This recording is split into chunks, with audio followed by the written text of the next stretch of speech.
안녕하세요. 잡시광입니다. 중국이 산업 전반에서 궁지에 몰리고 있습니다. 반도체, 디스플레이, 전기차 등 지난 몇 년간 수백조 원을 쏟아붓는 공격적인 투자를 하였지만 감염병 사태, 미국의 거센 압박이라는 악재 속에 발전 속도는 더디기만 합니다.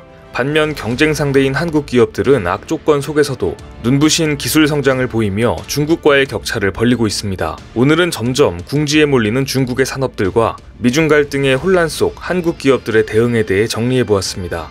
대선이 다가오자 트럼프의 철퇴는 화웨이에서 중국의 반도체 산업까지 번졌습니다. 트럼프 정부는 중국 정부가 공을 들이던 반도체 위탁 생산 파운드리 업체 SMIC까지 블랙리스트에 올릴 것을 예고했습니다. 블랙리스트에 오르게 된다면 미국 정부의 사전 승인 없이는 미국의 기업들과 거래를 할 수 없게 됩니다. 스마트폰, 5G 장비는 중국이 어느 정도 만들어 오고 있었습니다. 하지만 중국의 치명적인 약점은 반도체입니다. 자체 생산을 할 수 없기 때문에 주로 대만의 TSMC에 의존했지만 TSMC도 이미 5월 미국의 제재에 응하면서 중국 기업들과 거래를 끊은 지 오래입니다. 이제 그나마 중국에 남은 것은 중국 시장의 34%를 책임지는 SMIC 뿐이었습니다. 사우스차이나 모닝포스트는 미국의 제재가 경고대로 SMIC까지 미치게 된다면 중국의 스마트폰은 물론이며 5G 이동통신 기지와 심지어 중국의 미사일에 장착한 미사일 유도 장치까지 부족해질 수 있다고 보도했습니다. 미국의 반도체 분야 제재는 하나 더 있습니다. 9월 15일부터 화웨이에 반도체 수출 제재를 걸었습니다. 미국 상무부가 발표한 규제 내용은 미국 기술이 사용된 반도체는 사전 승인 없이 화웨이에 판매할 수 없도록 규제하고 있습니다. 미국 기술이 적용된 반도체, 일단 기준이 모호하게 들립니다. 그렇다면 국내 기업인 삼성전자와 SK하이닉스가 생산한 반도체는 미국 기술이 사용된 것일까요? 반도체 생산 장비가 미국산이기 때문에 미국 기술이 사용된 것으로 해석됩니다. 간단하게 정리해보면 미국 기술의 적용 여부는 구색일 뿐 그냥 화웨이에 반도체 수출을 하지 말 것을 전 세계 기업들에게 공언한 셈입니다. 만약 한국의 반도체 기업들이 중국의 반도체를 수출할 수 있다면 이번 제재는 사실 아무 효력이 없게 되기 때문에 미국 입장에서 한국 기업들의 이번 화웨이 반도체 수출 제재 참여는 필수적입니다. 그런데 삼성전자와 SK하이닉스는 곧바로 화웨이에 대한 반도체 공급을 중단하겠다고 발표합니다. 뿐만 아니라 삼성 디스플레이, LG 디스플레이는 화웨이의 디스플레이 패널까지 공급 중단하기로 결정했습니다. 트럼프 대통령이 원하는 대로 한국 기업들이 즉각 호응을 해준 것입니다. 그렇다면 한국의 기업들에게는 매출 타격이 생길 수 있습니다.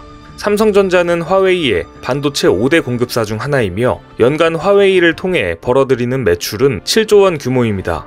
SK하이닉스는 3조 원 규모입니다.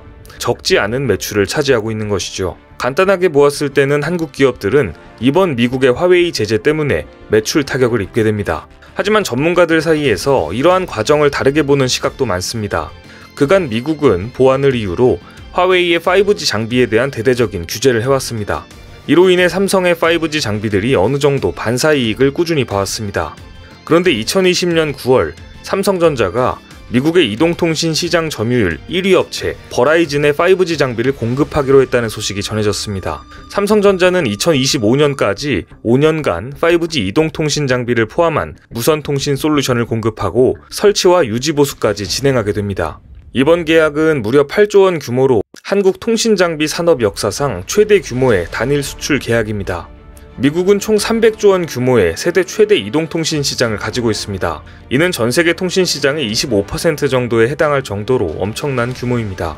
이러한 미국의 통신 시장에서 점유율 1위를 달리고 있는 버라이즌에 삼성전자의 5G 장비가 대대적으로 공급되는 것은 단순한 계약 이상의 상징적인 의미를 가지고 있습니다. 앞으로 추가적으로 AT&T, 스프린트, T모바일에도 충분히 장비 납품 계약을 체결할 수 있기 때문입니다. 앞서 삼성전자가 화웨이의 수출을 중단함으로써 받는 매출 타격은 7조 원 규모였습니다. 하지만 미국의 버라이즌과의 계약을 통해 8조 원의 매출이 생기게 된 것입니다. 따라서 삼성전자가 화웨이 반도체 수출 제재에 참여하면서 미국 정부와 어느 정도 보상 협의가 있었던 것 아니냐는 해석도 나오고 있습니다. 실제 중국의 반응을 보면 이 같은 해석에 신빙성이 있어 보입니다. 중국 관영 매체 글로벌타임즈는 9월 11일 삼성과 SK가 화웨이에 반도체를 공급할 수 없게 된다면 큰 시련을 겪게 될 것이며 화웨이처럼 큰 고객을 잃고 싶은 사람은 없다고 전했습니다. 과거 중국은 사드 보복에 따른 한한령 등 한국에 대한 다양한 경제 보복을 가한 적이 있습니다. 실제 샹리강 베이징 정보소비연대 사무총장은 한국 기업들은 화웨이에 대한 공급을 끊는 것을 원치 않는다.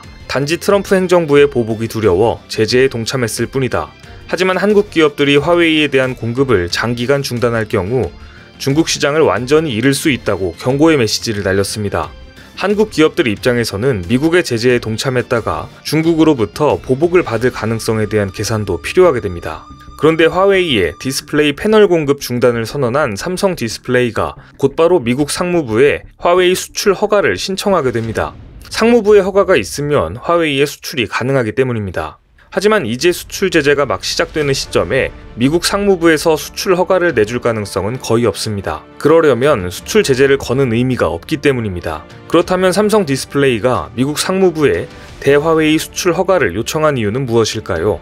업계에서는 이 같은 삼성의 행보에 중국의 보복 가능성에 대한 책임 회피를 목적으로 보고 있습니다. 쉽게 말해 삼성은 할 수 있는 최선을 다했지만 미국이 승인을 거절했기 때문에 어쩔 수 없이 화웨이에 수출할 수 없다는 명분이 생기게 됩니다. 실제 삼성 디스플레이가 화웨이로 받은 매출은 1조 5천억 원 수준으로 그리 큰 편은 아닙니다. 또한 상무부의 수출 허가 신청은 미국의 법규상으로는 90일 이내에 판단이 나온다고 되어 있으나 통상적으로는 실제 1년 정도의 기간이 소요되는 것으로 알려졌습니다. 삼성 입장에서는 중국 측에 할 수 있는 조치를 다했다라고 어필할 수 있게 된 것이죠.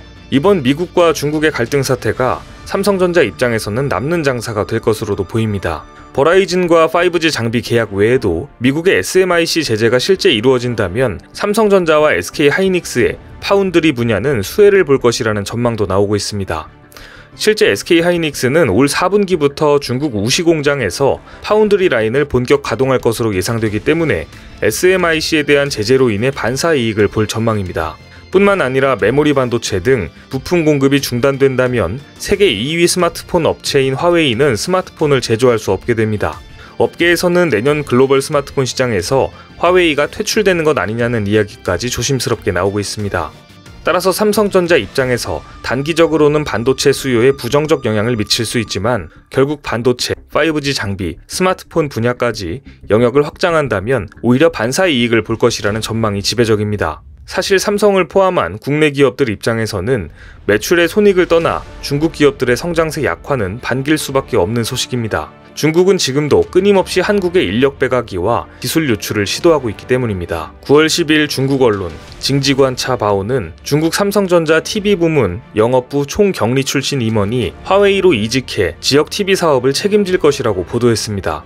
인력 빼가기에 대한 비판 보도가 아니라 삼성의 전문 인력을 데려와서 자랑스럽다는 내용의 보도입니다. 뿐만 아니라 최근에는 아예 대놓고 국내 채용 사이트에 디램 관련 전문가를 스카웃하겠다는 공고도 올라옵니다. 40년 동안 삼성전자에서 반도체를 담당했던 사장 출신까지 중국 디스플레이 업체에 이직했다가 논란이 일자 이직이 취소된 사건도 있었습니다. 최근에는 반도체뿐만 아니라 LG와 SK 사이의 배터리 분쟁을 틈타 배터리 전문 인력을 빼가려는 노골적인 시도까지 포착되었습니다. 끊임없이 한국의 기술을 노리는 중국 기업들의 성장세가 멈추는 것이야말로 우리 기업들 입장에서는 진정한 수혜가 아닐까 생각해봅니다. 오늘 준비한 소식은 여기까지입니다. 댓글을 통한 여러분들의 많은 의견 기다리겠습니다. 많은 분들의 생각이 모였을 때 진정 가치 있는 지식이 완성될 것입니다. 시청해주셔서 감사합니다.